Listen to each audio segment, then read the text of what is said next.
Bonjour à toutes et à tous.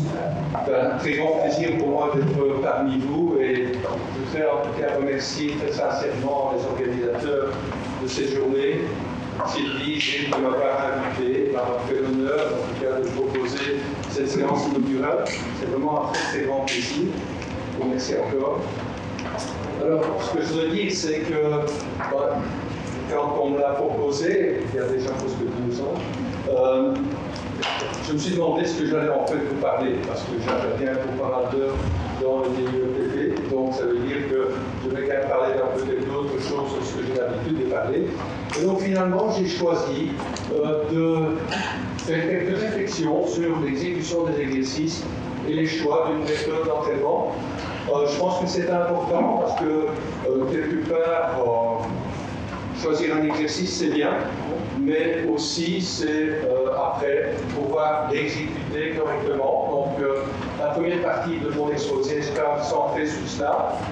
Et ici, je voudrais insister justement sur le fait qu'il ne faut pas simplement choisir un exercice. Sans doute que tous les exercices sont bons, mais encore faut-il qu'ils soient suffisamment spécifiques pour être transférer les progrès vers sa discipline sportive. Et puis je voulais également parler du choix de la méthode d'entraînement et surtout à son efficacité. Je pense que c'est un point aussi important, essayer de trouver les méthodes les plus efficaces possibles pour ses besoins, parce qu'aujourd'hui on fait beaucoup de choses, on fait beaucoup d'entraînement. Sans doute que beaucoup d'entraînements ne servent à rien, ou en tout cas constituent à créer une fatigue complémentaire, donc peut conduire au surentraînement. Et je pense que là aussi, il faut réfléchir à ce genre d'aspect. Donc je n'ai pas la prétention de couvrir tous les aspects de la préparation physique. J'avais collecté 50 à 60 diapos, et puis quand on m'a dit que j'avais seulement 30 minutes, j'ai dû drastiquement réduire mes diapositives. Quoi qu'il en soit, eh bien, commençons par la première partie, c'est-à-dire le choix d'exercice à son exécution.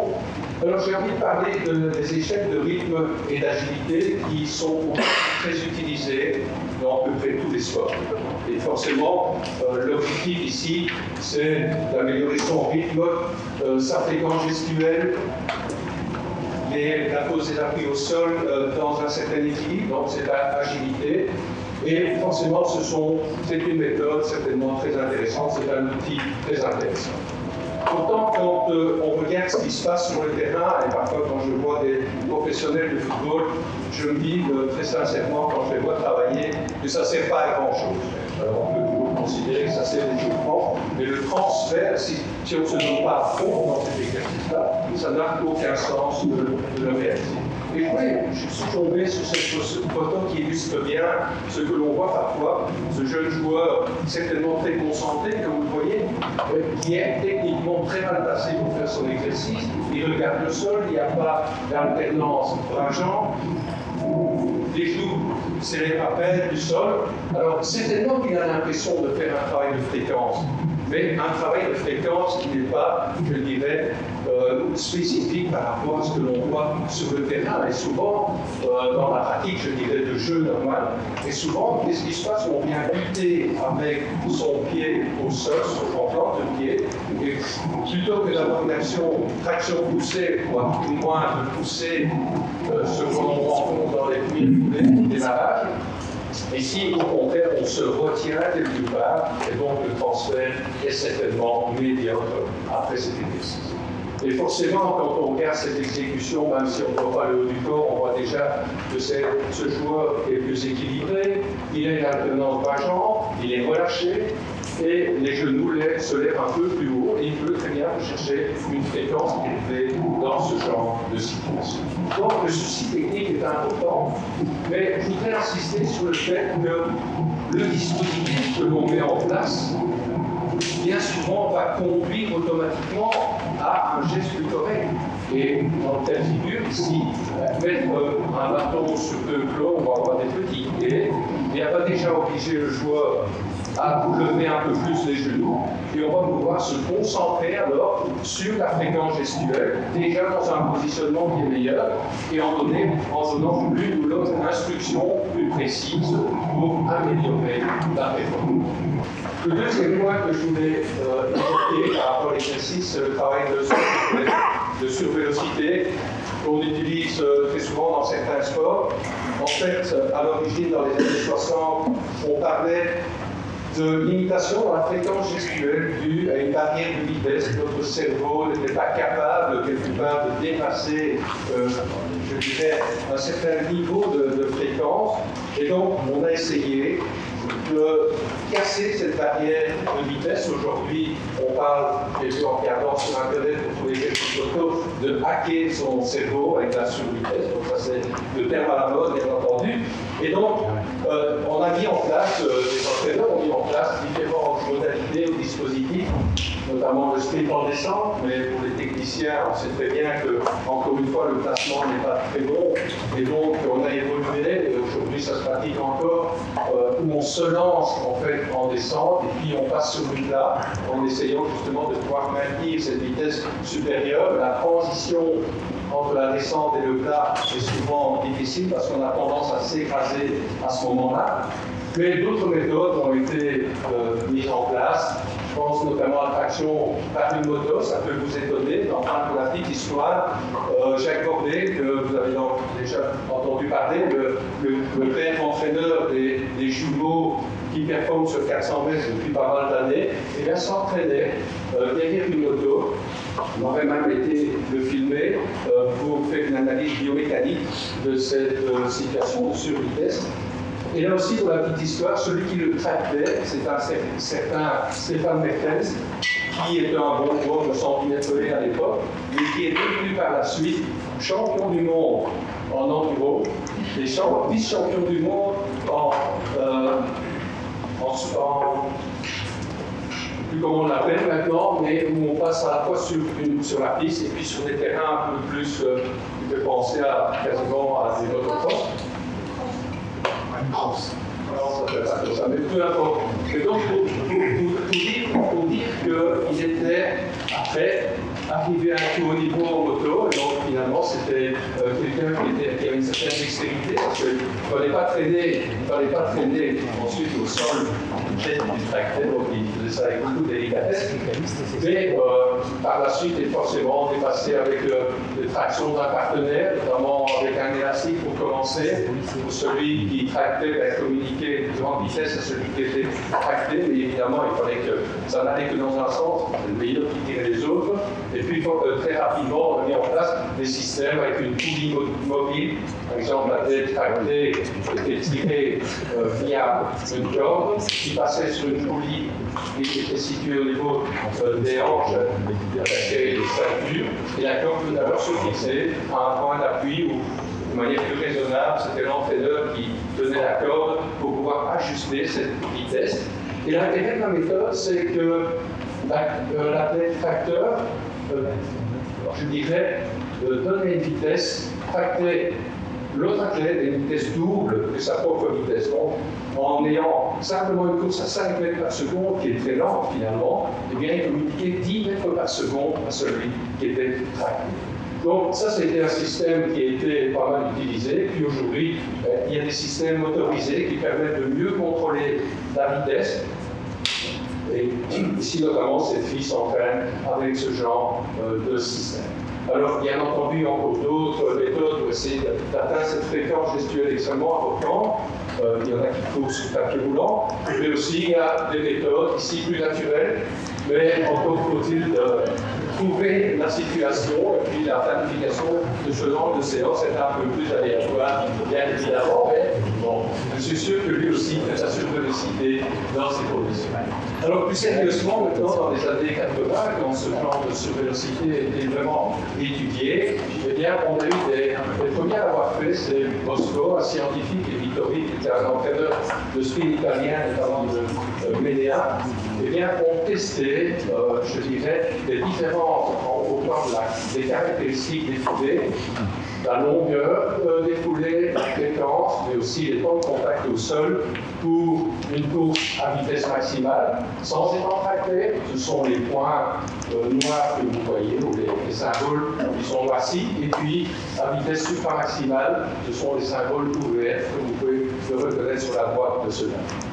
Et la principale constatation, c'était que la longueur de foulée augmentée ici par rapport à une foulée, je dirais, naturelle. La fréquence était augmentée, mais finalement relativement légèrement. Et le temps de contact diminuait, ce qui est assez normal. Si on court plus vite, eh bien, le temps passé au sol, forcément, en tout cas le temps global passé au sol diminue, et donc c'est ce qu'ils avaient observé. Alors, à cette époque-là, deux points m'avaient en tout cas intéressé. C'est d'une part, y a-t-il un effet immédiat des springs en sur-vitesse, donc en d'autres termes, y a-t-il de la rétention, le fait d'avoir fait quelques parcours en sur-vitesse, est-ce que immédiatement après on augmentait sa vitesse de course, et d'autre part aussi, comment adapter le dispositif pour augmenter la fréquence des foulées, parce que j'estimais en tout cas que cette fréquence n'était pas augmentée de manière. Donc nous avions fait une étude aussi dans la foulée, je dirais, où nous avions comparé chez le bon sprinter leur vitesse maximale. Ensuite, ils faisaient 5 courses à vitesse supramaximale, donc à 10% au-delà de leur vitesse naturelle. Et puis, on testait le post-effet, c'est-à-dire voir s'il y avait une rétention suite à ce genre de vague. Alors, comme vous pouvez le constater, ici en rouge, à vitesse supramaximale, eh bien, la vitesse est augmentée d'une dizaine de pourcents. Par contre, on voit qu'il n'y a pas de post-effet. De même, au niveau de l'amplitude des foulées, en moyenne, une augmentation de 13% de cette longueur de foulée, sans rétention non plus. Et nous avons été très surpris et très désolés de voir que la fréquence de foulée, finalement, n'augmentait pas, alors que c'était le but de l'exercice. Donc, c'est qu'il y avait un problème quelque part. Et donc, c'est ce que nous sommes dit, il faut peut-être contraindre la longueur de foulée, et nous l'avons fait avec des lattes. Donc, on a disposé des lattes à la longueur maximale de foulée dans des springs au maximum, dans des conditions naturelles. On a fait une expérimentation de ce type, où à nouveau, la vitesse était augmentée d'une dizaine de pourcents. La longueur de foulée n'avait pas changé, puisque nous l'avions quelque part cadé à une longueur donnée. Et puis, ce que nous avons observé, c'est une augmentation de près de 9% de la fréquence gestuelle, de la fréquence de foulée. Donc, quelque part, en plaçant une contrainte, on est arrivé à nos fins, quelque part. C'est ça que je voulais montrer. C'est que plutôt que de donner des instructions, contrainte par un dispositif, eh bien, permet d'atteindre vraiment les objectifs de l'homme. Alors, quelques conseils pour ceux qui veulent travailler déjà en sous-vitesse. Tout d'abord, adopter une technique de course correcte, encore une fois. Si ceux qui l'ont déjà fait savent très bien qu'on a souvent les épaules en arrière. On le voit un peu ici chez ce jeune sprinter.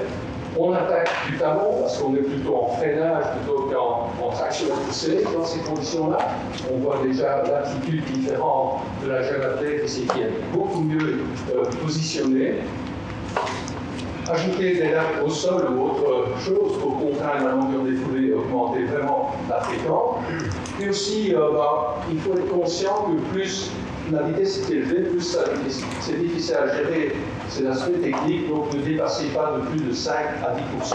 Je dirais même 5% est déjà largement suffisant pour essayer d'atteindre finalement une vitesse plus élevée. Et puis il faut faire attention avec ce genre d'entraînement, il faut y aller progressivement parce qu'il y a des tensions musculaires élevées, notamment au niveau des ischio-jambiers, qui sont présentes aussi au niveau des muscles du quadriceps et des extenseurs du mollet, mais les ischios sont fort sollicités dans ce genre d'exercice. Donc, prudence quand vous réalisez ce type d'exercice. Et puis aussi, quand vous avez affaire à un athlète supersonique, forcément, qui fait de la survitesse, il faut que l'entraîneur utilise des moyens technologiques de pointe, modernes, pour pouvoir le suivre très bien évidemment.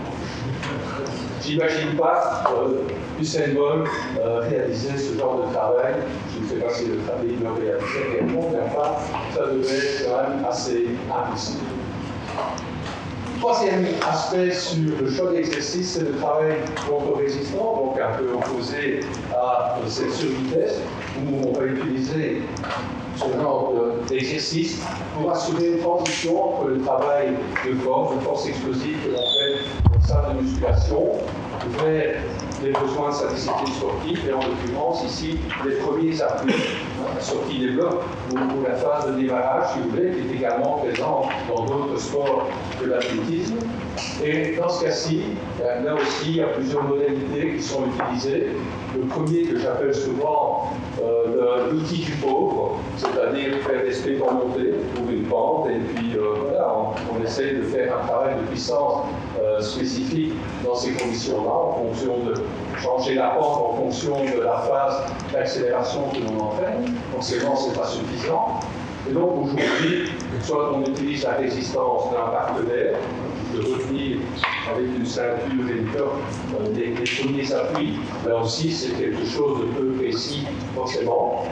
Et donc on a évolué vers la résistance d'une charge que l'on va traîner au sol, comme par exemple des pneus. Et à mon époque on utilisait des pneus que l'on testait parfois pour avoir une résistance plus élevée, ou bien quand c'était plus suffisant, on allait voir le fermier pour lui demander s'il n'avait pas un pneu de tracteur, un peu plus gros, pour réaliser ce genre d'exercice. Mais forcément, avec l'évolution, on a du matériel maintenant parfaitement adapté, qui sont des frigos, on va pouvoir empiler des charges et plus précis que dans la résistance qu'on fait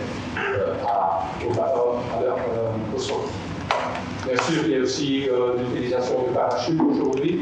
En fonction de la taille du parachute, on a une résistance plus ou moins importante. Et donc, on peut travailler différentes phases. Ou alors, il existe aussi des systèmes motorisés qui vont pouvoir mieux ajuster les vitesses et aussi la phase d'accélération. Donc, forcément, ce matériel coûte relativement cher. Tout le monde n'en a pas un accès immédiat, mais en tout cas, on peut être précis avec ce type de travail pour faire un travail de résistance qui, pour moi, est dingue. Mais là aussi, j'aimerais quand même attirer l'attention sur le problème technique que l'on rencontre souvent quand les charges sont inconsidérées. On voit très bien que ce sportif ici, dans le bassin très bas, il est écrasé dans mon sol quasiment. On voit qu'il n'y a pas d'alternance bas-jambe. On voit aussi très bien que finalement, la douleur des sangles est le problème majeur. On voit ici ce contact au niveau des épaules. Donc pour moi, ce n'est pas un bon exercice, en tout cas pour l'entraînement. Il faut conserver un geste qualitatif. Et Jean-Benoît Morin, qui est ici et que je salue au passage, vous en parlera certainement tout à l'heure dans la mesure de la puissance autour des premiers appuis. Évidemment, c'est un autre problème, et il en parlera beaucoup mieux que moi. Mais en termes pour l'entraînement, pour moi, il ne faut pas excéder des charges trop importantes, donc des charges plus raisonnables, permettent pour moi une meilleure spécificité à un moment donné.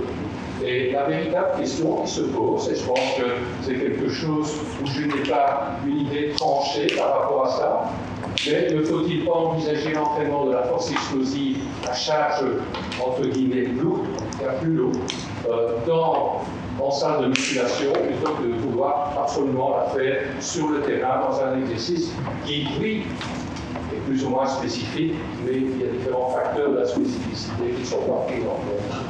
Mais c'est une discussion, évidemment, qui reste ouverte dans ces dossiers. Donc, pour résumer les trois exemples que j'ai repris ici, je voulais donc bien faire passer le message que choisir un exercice, et ces trois types d'exercices sont excellents, bien entendu, mais il faut faire attention à leur exécution pour avoir le meilleur transfert possible vers la discipline. Alors, passons au choix de la méthode. Ici, je reviens un peu à, je dirais, plus des études scientifiques que j'ai réalisées, avec le groupe, évidemment, avec Alain Carpentier et Jean-Claude Grissa et d'autres dans notre labo. C'est sur le développement de la force maximale. Alors, comme vous savez tous, pour développer la force maximale, on a l'habitude de parler de charges comprises entre 60 et 100% du 1RM, donc d'un mouvement que l'on peut répéter une seule fois. Et cette zone, on appelle souvent la zone de force. Et plus particulièrement dans cette zone de force, les charges comprises entre 70 et 80% de la charge maximale est considérée comme la meilleure pour développer l'hypertrophie musculaire. Et on voit chez ce sprinter allemand, il a dû certainement abuser de ce type de travail. Quand on voit ces gens de dos ici, il a certainement dû faire de l'excentrique aussi, parce que l'exercice excentrique est connu pour justement amplifier l'hypertrophie musculaire. Il a peut-être abusé d'autres choses, mais ça, je peux peut-être apprécier l'intention. Mais outre, je dirais, l'importance de l'hypertrophie musculaire dans certaines disciplines sportives, forcément, elle peut être utilisée aussi comme arme de séduction. Et vous voyez, à n'importe quel âge, ça semble en tout cas fonctionner. Alors, plus sérieusement, encore une fois, revenons aux adaptations que le style peut conduire. Pendant des années, dans les milieux sportifs, on a utilisé, en tout cas dans certains milieux sportifs, des charges lourdes pour déclencher cette hypertrophie musculaire et créer ce qu'on appelle des tensions mécaniques élevées. Alors, je ne vais pas rentrer dans tous les voies de signalisation, ce n'est pas le but ici de cet exposé, mais on sait que nous avons au niveau des membranes des fibres musculaires des protéines qui sont sensibles aux tensions. Et ces protéines vont transformer ce signal mécanique en signal chimique. C'est ce qu'on appelle la mécanotransduction. Et associé à des facteurs de croissance, eh bien, on va synthétiser davantage de protéines contractiles, donc des filaments d'actine et de myosine, qui vont permettre de développer plus de force dans le muscle. Et donc, on va générer une hypertrophie musculaire. On sait aussi que les cellules satellites jouent un rôle justement dans ce mécanisme d'hypertrophie musculaire, mais je ne vais pas rentrer encore une fois dans ces détails. Mais par contre, ce que l'on sait depuis une vingtaine d'années, maintenant et à peu près à la naissance de notre DUEPP, c'est que le stress mécanique pourrait jouer un rôle important également. Et ce sont notamment des scientifiques japonais qui ont lancé cette méthode qui consiste à réaliser des exercices avec des charges faibles, mais en passant des brassards gonflés au niveau des membres et des muscles qui sont utilisés pour l'entraînement. C'est ce qu'on a appelé le capsule training. Et ce genre de méthode semble être très efficace pour développer l'hypertrophie musculaire. Et je dirais que ces brassards servent en fait à limiter l'apport, la circulation sanguine, donc qui crée une certaine ischémie, et en créant cette ischémie, l'apport en oxygène est réduit, et puis l'élimination des métabolites également. Donc le muscle travaille davantage en vase clos, et donc cette méthode semble très intéressante pour développer ce stress métabolique. Et aujourd'hui, on n'a pas encore une vue très claire du fonctionnement de ce stress métabolique, mais il y a certainement l'accumulation de métabolites qui va favoriser une autre voie de signalisation, mais aussi qui pourrait augmenter l'activation musculaire dans la mesure où les unités motrices donc, qui contiennent des fibres lentes qui sont très sensibles à la filière aérobie, quelque part, sont rapidement déconnectées, rapidement elles perdent leur production de force, et donc pour continuer l'exercice, on est obligé de recruter d'autres unités motrices, qui sont des unités motrices qui développent plus de force, mais qui travaillent plutôt avec une filière anaérobie.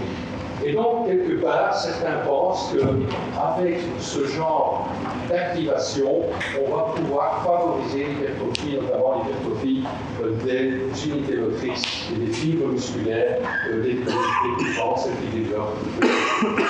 Mais quel que soit le mécanisme, ce qui est bien de savoir, c'est que ce stress métabolique est également un élément. Alors, on pourrait se dire, pour favoriser l'hypertrophie musculaire, on peut prendre soit l'un, soit l'autre, on n'est peut-être pas obligé d'utiliser des tensions, des charges élevées et donc créer des tensions mécaniques. Pourtant, oui, quand on parle de force maximale, bien sûr, elle est liée à l'hypertrophie musculaire, mais elle est liée aussi à d'autres facteurs. Et pour simplifier, je vais simplement parler des facteurs nerveux. On sait en effet que le fait de faire du renforcement musculaire va nous amener à intensifier nos commandes nerveuses et donc d'avoir un recrutement des unités motrices plus complet et aussi des effets pulsaires de fréquence beaucoup plus élevés qu'on n'atteint pas quand on travaille de la sorte. Donc, les études ont montré que les facteurs nerveux sont plus importants quand on utilise des charges élevées que quand on utilise des charges faibles. Et donc toute la question, bien sûr, de savoir, c'est comment finalement maximiser les effets sur l'hypertrophie a deux moyens de le faire, mais surtout sur la force musculaire, parce que vous, en sport, c'est la force qui est le facteur le plus important. Et donc, c'est quelque chose qui nous déclinait depuis quelques années. Au moment où, en discutant avec Jean-Pierre Heger, qui va être l'intervenant suivant, il nous a parlé de la méthode qu'il utilisait à l'entraînement avec ses athlètes, notamment un certain Emmanuel Dejar, qui avait bifurqué une méthode tout à fait particulière et qui semblait, en tout cas sur le terrain, porter ses fruits. Et Jean-Pierre nous avait proposé de tester scientifiquement finalement cette méthode qu'on a appelée la méthode 3-7. Alors cette méthode est très particulière parce qu'elle utilise des charges relativement importantes, donc on est dans le stress mécanique, 70% de 1 RM. Et la méthode consiste en 5 séries, dont chaque série va incrémenter d'une répétition supplémentaire, passant de 3 à 7 répétitions par série. C'est pour ça que cette méthode, on l'a appelée la méthode 3-7. Et l'autre particularité de cette méthode, ce sont les récupérations extrêmement courtes. Alors, originalement, apparemment, c'est 5 secondes de récupération entre 2 séries. Ça permet le temps de poser la balle de partie, bien évidemment. Mais nous l'avons un petit peu augmenté parce que 5 secondes, c'est quasi impossible de faire la série complète ensuite. Donc, on a conduit à 15 secondes. Et finalement, ce genre de travail, c'est un peu de l'ischémie aussi. Parce que pendant que vous faites vos répétitions, vos muscles sont en ischémie. Et en laissant très peu de temps de récupération entre deux séries successives, c'est comme si vous aviez une ischémie prolongée, pas totale, parce que forcément la circulation reprend, mais en tout cas ne reprend pas pour réapprovisionner le muscle en O2 et d'éliminer les déchets du métabolique de manière complète. Et donc, quelque part, c'est une méthode qui peut s'apparenter à celle du Katsu Trainer. Et donc, nous avons comparé 2 fois cette méthode, donc par entraînement, les sujets réalisés 2 fois l'ensemble de la méthode sur 50 répétitions, et nous l'avons comparé à un travail par série constante, qui est plus classique, je dirais, où nous avons utilisé les mêmes charges, un nombre de répétitions par série qui est plus ou moins intermédiaire par rapport à la méthode 3-7 pour nous faire tout à fait différent. Et on a réalisé 8 séries, soit un total de 48 répétitions pour cette méthode, avec 2 minutes 30 de récupération entre les séries. Les sujets sont entraînés pendant 2 mois, à raison de 2 sessions par semaine, soit 24 sessions au total. Alors, plusieurs groupes musculaires ont été utilisés, mais je vais surtout vous présenter les résultats au niveau des muscles biceps brachiaux. Voilà les progrès, les gains en charge maximale, donc en 1 RM. On voit très clairement que la méthode 3-7 est plus efficace que la méthode 8-6. Et je souhaite quand même dire qu'on n'a peut-être pas tout à fait optimalisé cette méthode-là, mais c'était pour la comparer à la 3-7. Au niveau de l'hypertrophie musculaire, eh bien, la méthode 3-7 porte ses fruits. Elle permet une forte hypertrophie musculaire comparativement, encore une fois, à la méthode plus classique. Et puis, en termes de commande nerveuse, comme vous le voyez, on a des effets aussi plus importants. Donc, avec cette méthode, finalement, on combine à la fois des gains en force importants, une hypertrophie, et on a aussi une activation nerveuse relativement. Et pour vérifier qu'il y a un stress métabolique plus important, dans une étude successive, on a utilisé des séances où il y avait 4 exercices à réaliser, 2 pour le membre supérieur, 2 pour le membre inférieur, et on a mesuré la lactatémie avant et après la séance. Et comme vous le voyez, on atteint des valeurs supérieures pour la méthode 3-7. Certes, ce ne sont pas des valeurs extrêmes, parce que dans un 400 mètres, on double ce type d'académie. En tout cas, elles sont nettement plus importantes. Et on a en tout cas des indications indirectes qui montrent justement que ce stress métabolique important jouerait un rôle élevé dans cette capacité justement d'augmenter le potentiel musculaire. Donc, en résumé, on obtient une plus grande efficacité, c'est-à-dire un gain en ARM, hypertrophie, facteur nerveux par répétition effectuée. C'est intéressant dans certains sports, justement, où on va quelque part limiter le nombre de séries que l'on doit réaliser, parce que dans une autre étude, on avait constaté que pour atteindre les mêmes niveaux de progrès, il fallait doubler le nombre de répétitions. Donc, on est beaucoup plus rentable ici, c'est important au sport, justement, de l'air, donc moins de risque aussi de surentraînement. Et puis aussi, on a une durée plus courte d'entraînement, parce que si vous faites le compte pour une série complète de la méthode française, ça vous prend 1 minute 30 pour faire l'ensemble des séries. Si vous utilisez une méthode plus classique, ça va vous prendre 10 minutes pour le même exercice. Donc, dans des sports où on n'a pas le temps de passer des heures dans des salles de musculation, forcément, plus grande efficacité et durée plus courte. Et donc, cette méthode permet de maximiser pour moi les effets à la fois du stress mécanique et du stress métabolique. Je n'ai pas dit que c'était la meilleure méthode, donc je suis loin de le dire, mais je veux simplement attirer l'attention sur le fait que vous, en tant que préparateur physique, vous devez vous poser la question, qu'est-ce que je veux réellement? Et en fonction de ça, choisir des méthodes qui permettent ce genre d'efficacité. Et enfin, pour terminer mon exposé, je vais peut-être dire un petit mot, puisque cette conférence inaugurale sur le préparateur physique. Alors, c'est une tâche pour moi merveilleuse, c'est une tâche intéressante qui est variée. On ne fait pas toujours la même chose. En tout cas, si vous êtes un peu innovateur, vous changez les méthodes, vous variez. La programmation fait qu'on ne fait pas la même chose tous les jours. Mais c'est une tâche extrêmement complexe qui nécessite des connaissances multiples et multidisciplinaires.